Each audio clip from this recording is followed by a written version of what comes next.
خدا یسوع مسیح کے زندہ بابرکت و جلالی نام میں آپ سب کو میرا سلام۔ میرا نام ڈاکٹر تحسین گل خان ہے، اور آج ایک بھید کی بات آپ کے ساتھ شیئر کرنے کے لیے آپ کی خدمت میں آیا ہوں۔ اور یہ زبوروں کا ایک سیکوینس ہے، زبور 45، 46، 47 اور 48۔ ان کو جب ہم پڑھتے ہیں تو ہمیں آخری زمانے کی جو بات ہے وہ نظر آتی ہے۔ زبور 45 جو ہے وہ عروسی سرود اس کو کہا گیا ہے، لکھا ہے کہ میر مغنی کے لیے ششنیم کے سر پر بنی کورا کا مزمور، مشکیل عروسی سرود یعنی کہ عروسی یعنی کہ شادی کے حوالے سے ہے۔ یہ وہ زبور ہے جو کہ جنرلی شادیوں کے موقع پر گایا جاتا ہے، جس کو کہا جاتا ہے سن اے بیٹی تو اے سوچ لے۔ یہ بیسیکلی وہ زبور ہے۔ اس کے بعد ہم دیکھتے ہیں کہ 46واں زبور جو ہے میر مغنی کے لیے بنی کورا کا مزمور، علامود کے سر پر۔ یہ جنگ بندی، مصیبتوں کے دور، لشکر کشی اور جو ہے وہ قوموں کے سلطنتوں کے ایک دوسرے پر چڑھائی کرنے کا، اور پھر زمین کی انتہا تک جنگ کے موقوف کروائے جانے کا زبور ہے۔ اس کے بعد ہم زبور 47 دیکھتے ہیں۔ یہ اس کے لیے خاص اس کا سرنامہ جو ہے وہ زیادہ کوئی بات نہیں بتاتا، لیکن زبور 47 جو ہے یہ تاج پوشی کا زبور تھا، اور جب بادشاہوں کی تاج پوشی کی جاتی تھی بنی اسرائیل میں تو اس زبور کو پڑھا جاتا تھا تاج پوشی سے پہلے۔ یہ ایک ہسٹورک بات ہے کہ جب بھی کسی بادشاہ کی تاج پوشی کی جاتی تھی تو اس زبور کو جو ہے وہ پڑھا جاتا تھا۔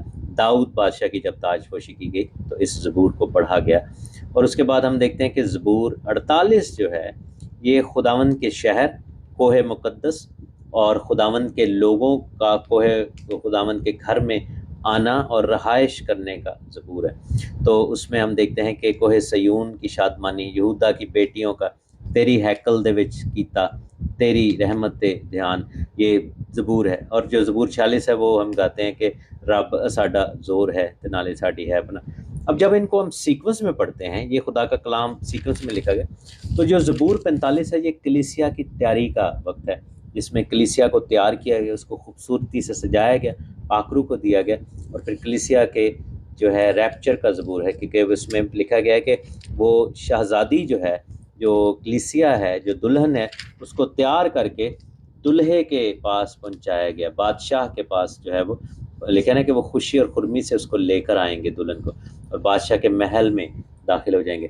تو کیا ہے کہ جو کلیسیا کا دور ہے اس کا ذکر ہے کہ کلیسیا کا دور وہ تیاری کا دور ہے، کلیسیا کی بیوٹیفیکیشن کا دور ہے، کلیسیا کو خدا کی حضوری میں لانے کے قابل بنانے کا دور ہے، پاکرو کا دور ہے، اور اس کے بعد پھر کلیسیا کو بالآخر جو ہے وہ اٹھایا جائے گا اور خدا کے گھر میں پہنچایا جائے گا۔ ہم سب جو کہ کلام میں لکھا ہے کہ نرسنگے کی آواز کے ساتھ مقرب فرشتے اور خداوند کی للکار کے ساتھ، لکھا ہے کہ جو خاک میں سو رہے ہیں جی اٹھیں گے، اور جو زندہ ہیں وہ بدل جائیں گے، اور ہم خدا کی حضوری میں پہنچائے جائیں گے۔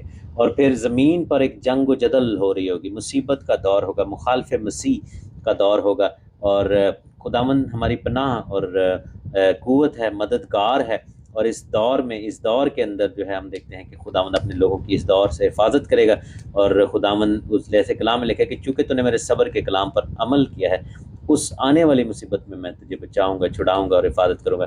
اور بالآخر کیا ہوگا کہ یسوع مسیح کی سیکنڈ کمنگ اس زبور میں لکھی ہوئی ہے، کہ لکھا ہے کہ یعقوب کا پناہ جو ہے وہ لشکروں کا خدا وہاں پر آئے گا، اور لکھا ہے کہ زمین پر کیا کیا ویرانیاں کی، اور زمین کی انتہا تک جنگ موقوف کراتا ہے، یعنی کہ یسوع مسیح جو امن کا شہزادہ ہے، پرنس آف پیس ہے، وہ آئیں گے اور پھر جنگ کو ختم کر دیں گے، اور لشکروں کا خدا جو ہے وہ جو یہوہ لشکراں دا آپ ساڈے نال ہے، وہی خدا یعقوب ہے ساڈی وہی ہے پناہ۔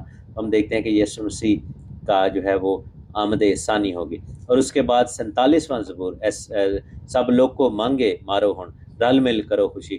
تو ہم دیکھتے ہیں کہ یہ جو زبور ہے یسوع مسیح کی تاج پوشی کا زبور ہے، جب 1000 سال کی بادشاہی کا آغاز ہوگا، اور اس وقت جب دنیا کی عدالت ہو جائے گی، ہم دیکھتے ہیں کہ یسوع مسیح کی تاج پوشی اگر پوری دنیا میں اعلان کیا جائے گا، جیسے زکریا کی کتاب میں لکھا ہے کہ تب زمین پر ایک ہی خداوند ہوگا، وہی سب کا بادشاہ ہوگا۔ اور اس کے بعد ہم دیکھتے ہیں کہ 48واں زبور جو ہے وہ ہیکل کا زبور ہے، جس میں ہیکل کی تعمیر کی جائے گی زکریا 6 باب کے مطابق، اور ہم خداوند کے گھر میں داخل ہوں گے، اور خداوند کے شہر میں یعنی یروشلم میں اور خداوند کی بادشاہی میں 1000 سال کی بادشاہی میں ہم خداوند کے ساتھ ہوں گے۔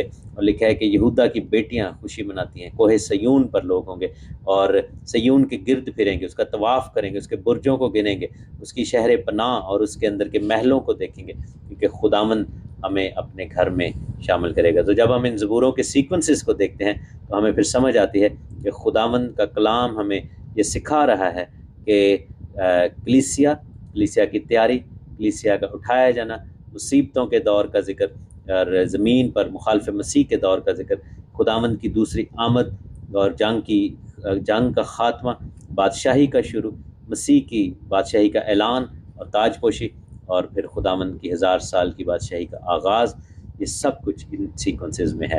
خداوند آپ سب کو بڑی برکت دے۔ امید ہے کہ اس ویڈیو سے آپ کو برکت ملے گی۔ خداوند آپ کے ساتھ ہو۔ God bless you all. آپ دعاؤں میں ضرور یاد رکھیں اور ہمیشہ خداوند کے نام کو اسی طرح جلال دینے کے لیے تیار رہیں۔ اس کی آمد بڑی قریب ہے، آئیے اس کی آمد کے لیے اپنے آپ کو تیار کریں۔ گاڈ بلیس یو آل۔ آمین۔